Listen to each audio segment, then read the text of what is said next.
조갑제 TV 시청자 여러분 안녕하십니까? 2020년 3월 3일 오후입니다. 오늘 우리 공화당 자유통일당이 합당을 해가지고 자유공화당으로 출범했습니다. 김문수 전 경기지사와 정광훈 한국기독교 총연합회 대표회장 목사가 창당한 자유통일당, 그리고 그동안에 박근혜 석방 그리고 탄핵 무효를 외쳤던 우리 공화당이 합쳤는데 당명을 놓고 상당히 그동안에 격론을 벌리다가 자유공화당으로 통합이 되었습니다. 자유통일당에 대한 자유통일당이 자유공화당보다 더 좋은 이름이다 하는 일정한 여론은 형성이 되어 있었는데, 이 우리 공화당 측에서 이 공화당이란 말을 고집을 했다고 합니다. 이렇게 해서 자유공화당이라는 명칭이 처음으로 국민들 앞에 선보이게 되었습니다.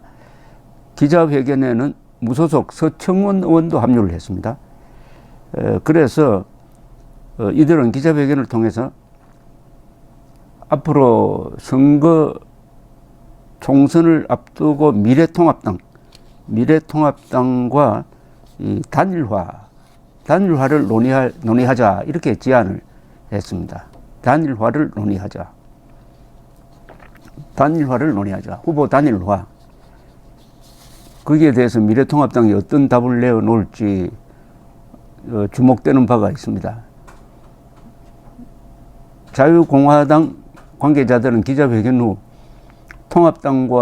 미래통합당과의 후보 단일화에 대해서 통합당 쪽에 입장을 맡기겠다. 그러나 신청 준비가 끝난 후보 70명이 있다. 그러면서 우리에게 중도 사태는 없다. 배수를 치고 간다. 이렇게 이야기를 했는데, 어쨌든 이제 선거를 한 달 남짓 앞두고 자유공화당이라는 생소한 명칭의 정당이 탄생하고 미래통합당이라는 또 다른 생소한 명칭의 정당이 등장해가지고 우리 국민들이 이 정당 이름을 제대로 외워야 되는데 워낙 자주 바뀌니까 이 어떤 면에서는 국민들을 좀 정신적으로 고문하는 면이 있습니다. 정당 명칭은 한 번 정하면 오래 가야 되죠. 사람도 이름 바꾸는 경우는 거의 없지 않습니까? 제 주변에 이름을 바꾼 사람은 100명에 1명 정도도 안 됩니다. 그러나 그 개인보다도 어떻게 보면 더 무거워야 할 정당이 이렇게 이름을 자주 바꾸어서 어떻게 될지 하는 생각이 듭니다. 자유통일당이라는 매우 미래지향적이고 진취적인 명칭 하나가 다른 사람도 사용할 수 없게 만들어버린 것은 참 아쉬운 일입니다. 선관위 쪽에 누가 문의했더니 지금 탈북자들이 남북통일당을 만들고 있습니다. 처음에 이분들이 자유통일당이라는 것을 명칭을 좋아했는데 자유통일당이 먼저 출범을 하니까 남북통일당으로 했다고 합니다. 그런데 이 남북통일이라는 이름은 적당한 말이 아닙니다. 남북이 동등하게 통일을 하는 게 아닙니다. 대한민국이 주도권을 잡고 북한을 흡수해야 됩니다. 그러니까 남북하면 자칫하면 남북 연방제 같은, 말하자면 북한과 대한민국을 동격으로 보는 방식이 되니까 남북 통일은 쓰지 않아야 합니다. 자유통일이라고 해야 됩니다. 자유통일. 어쨌든 이 명칭, 정당의 명칭과 관련해서 계속 이 이야기가 꼬리에 꼬리를 물고 있습니다. 자유통일당이라는 이름을 버렸으니까 탈북자들이 이 자유통일당이라는 이름으로 바꿀 수 없느냐라고 고민하고 있다고 합니다. 어쨌든 자유통일이라는 이 헌법의 명령이고 이 시대의 대명제를 우리가 잊어서는 결코 안 될 것이라는 게 저희 생각입니다.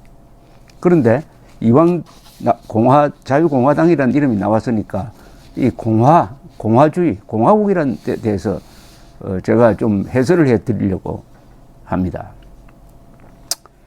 대한민국은 잘 아시다시피 헌법 제1조가 대한민국은 민주공화국이다 이렇게 되어 있습니다.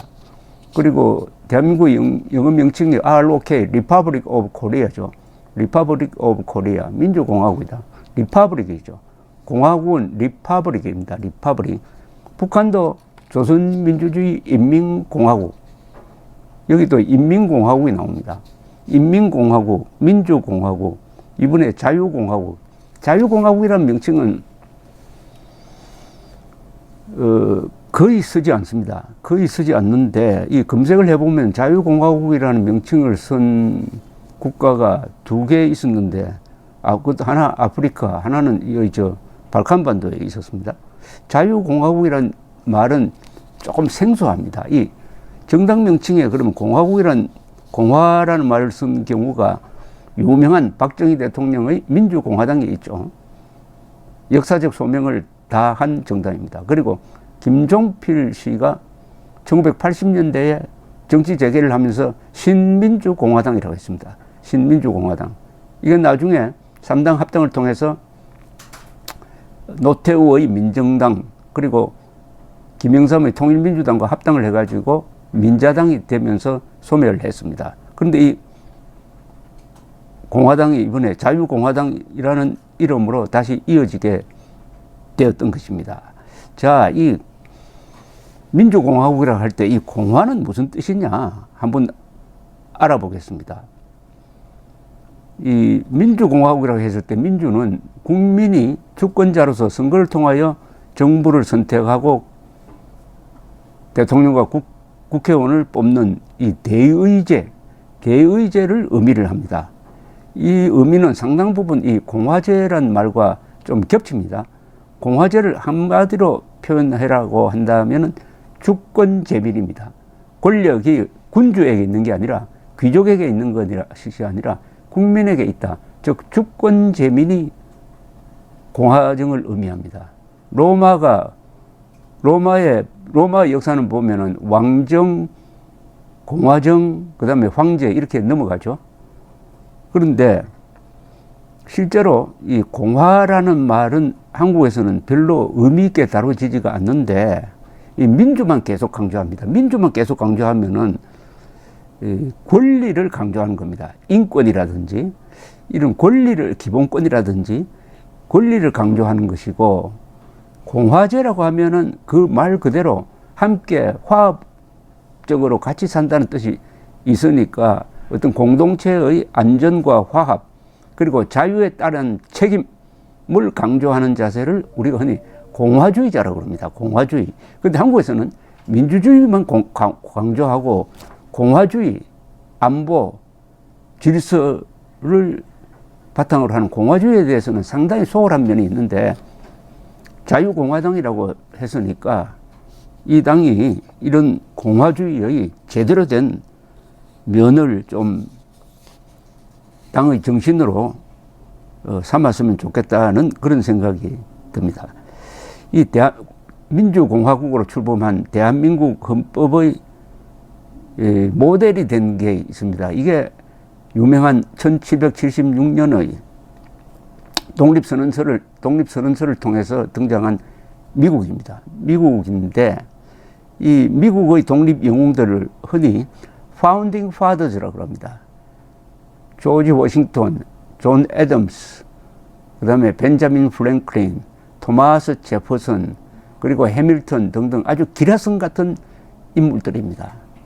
아주 사상가로서 그리고 행동인으로서 굉장한 어떤 엘리트였습니다. 세계 역사상 이 미국의 파운딩 파더즈, 건국의 아버지들처럼 수준이 높았던 건국 주역들은 일찍이 없었습니다. 그것이 바로 오늘날 미국의 정신이 된 것이죠. 이 파운딩 파더즈 이분들은 민주주의자라기보다는 말이죠. 자유와 책임을 중시하는 공화주의자로 봐도 됩니다. 공화주의자라고 봐야 됩니다.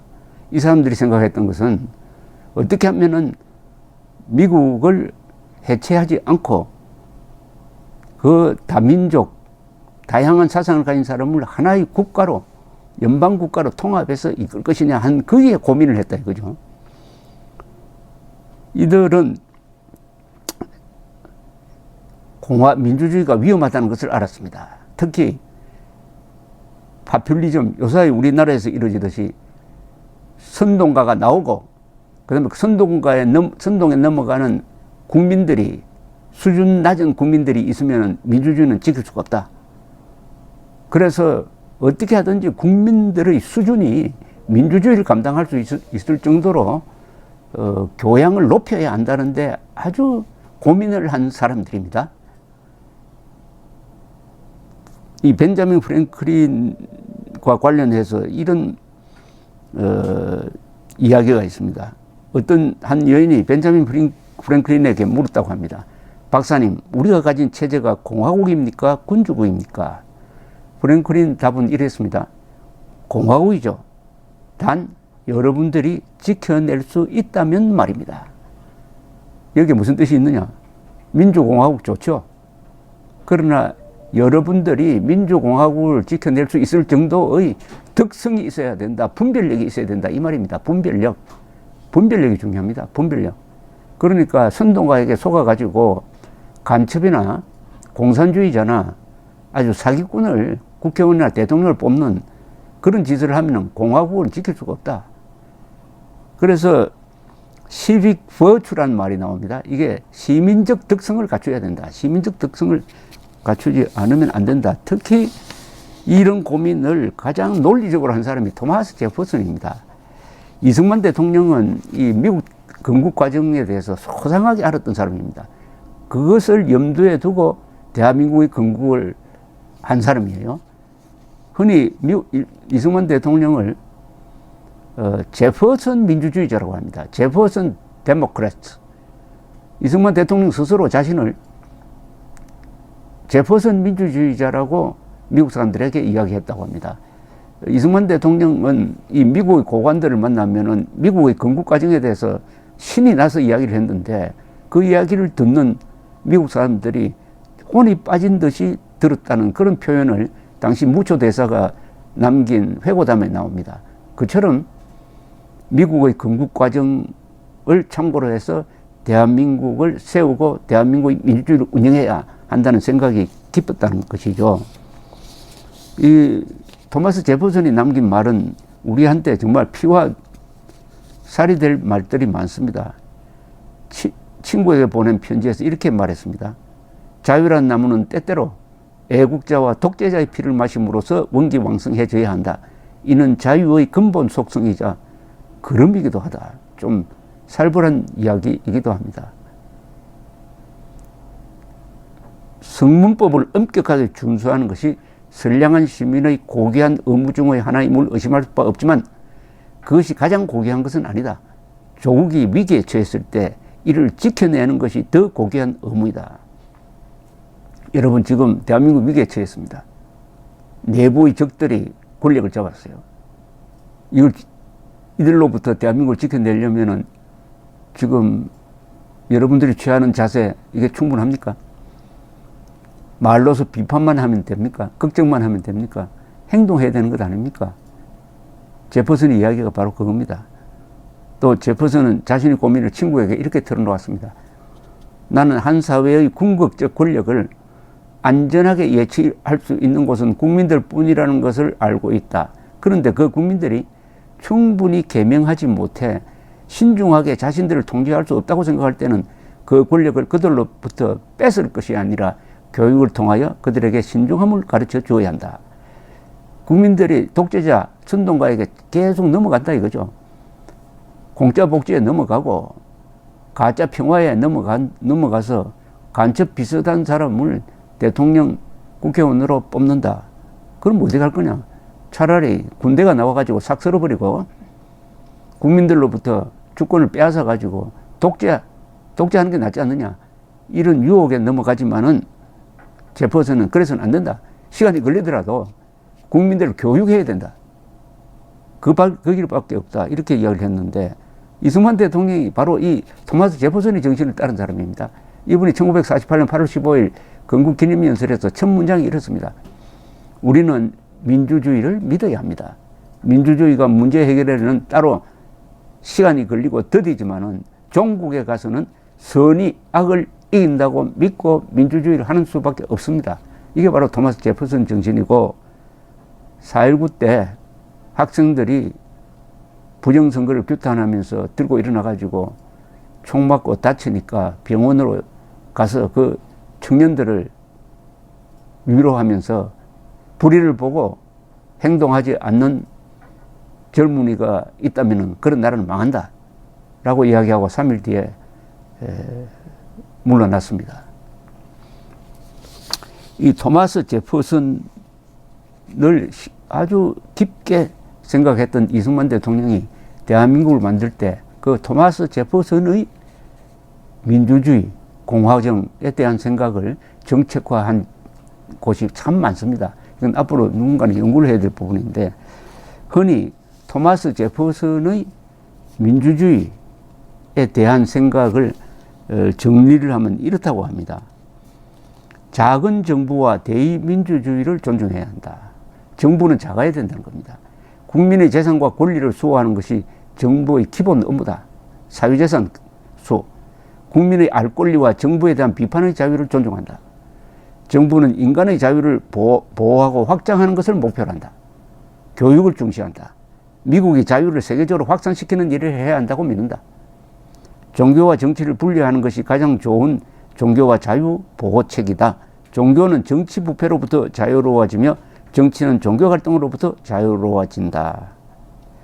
바로 이게 이승만 대통령이 대한민국을 만들고 이끌면서 취했던 정책과 상당 부분 겹칩니다. 그야말로 이승만 대통령이야말로 제퍼슨식 공화주의자였다. 이렇게 보여지네요. 제퍼슨식 민주주의자였다. 즉 이승만 대통령의 정책에서는 정교 분리, 정치와 종교의 분리, 그 다음에 교육 중시, 사유재산권의 신성시, 대의민주주의 존중, 언론 자유의 존중, 이게 다 제퍼슨 정신과 통한다. 이렇게 보여집니다.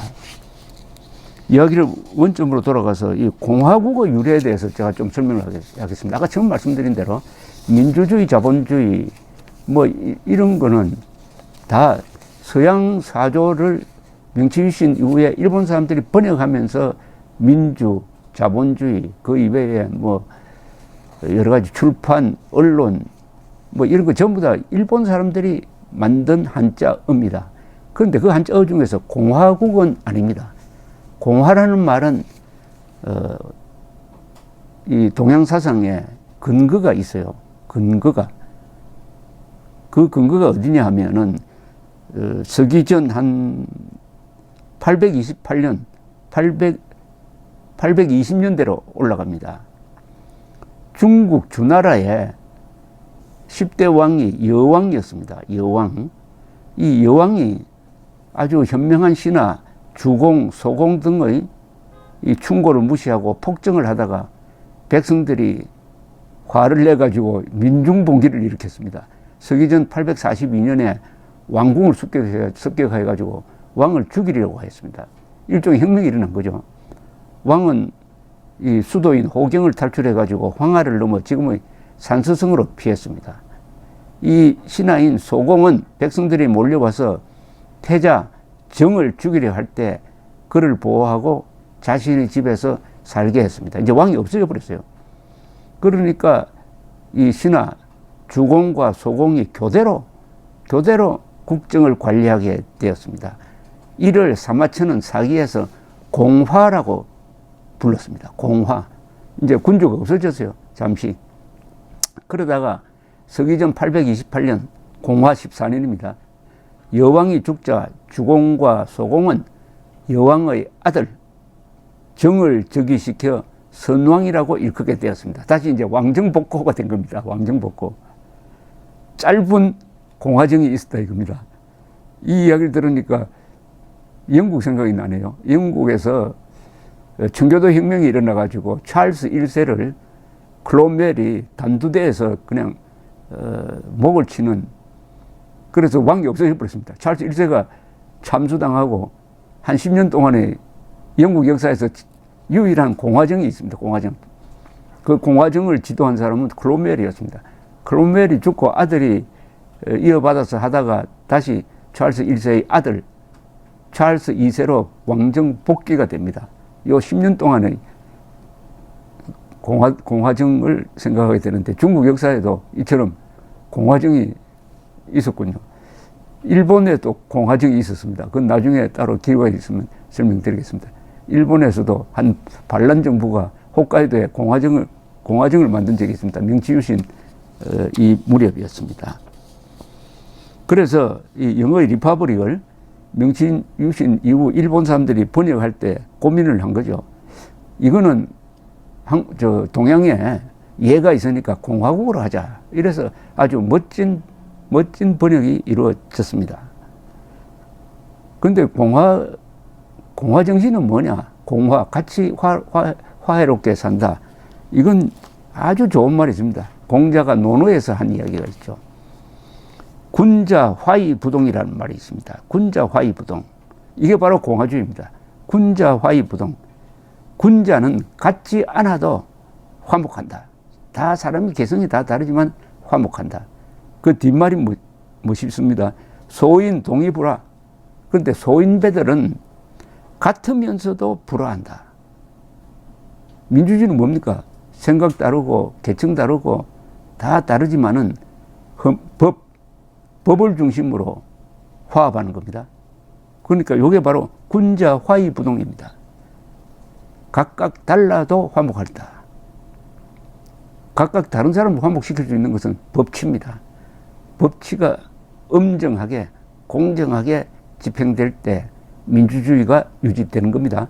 그런데 법이 무너져 버리는 지금 문재인 정권이 정권식으로 법치를 파괴하고 사람이 중심이다 해놓고 사람이 먼저다고 해놓고 슬쩍 우리 사람이 먼저다라는 식으로 법치를 왜곡, 계급투쟁론식으로 투쟁론적으로 법치를 파괴해 나가면은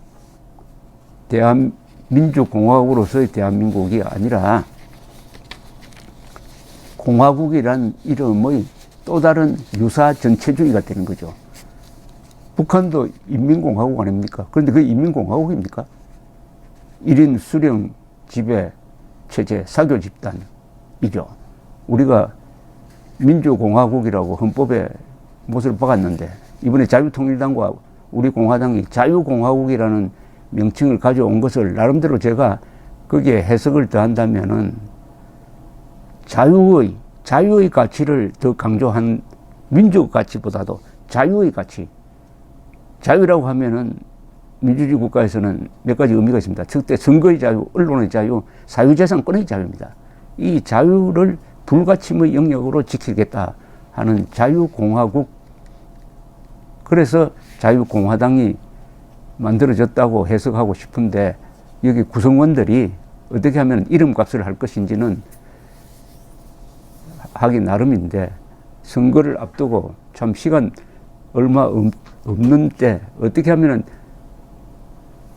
나라의 보탬이 되는 그리고 이번 총선의 가장 큰 의미가 대한민국을 지키고 대한민국의 자유와 법치를 지키는데 어떤 기여를 할 것인지 지켜보고자 합니다. 감사합니다.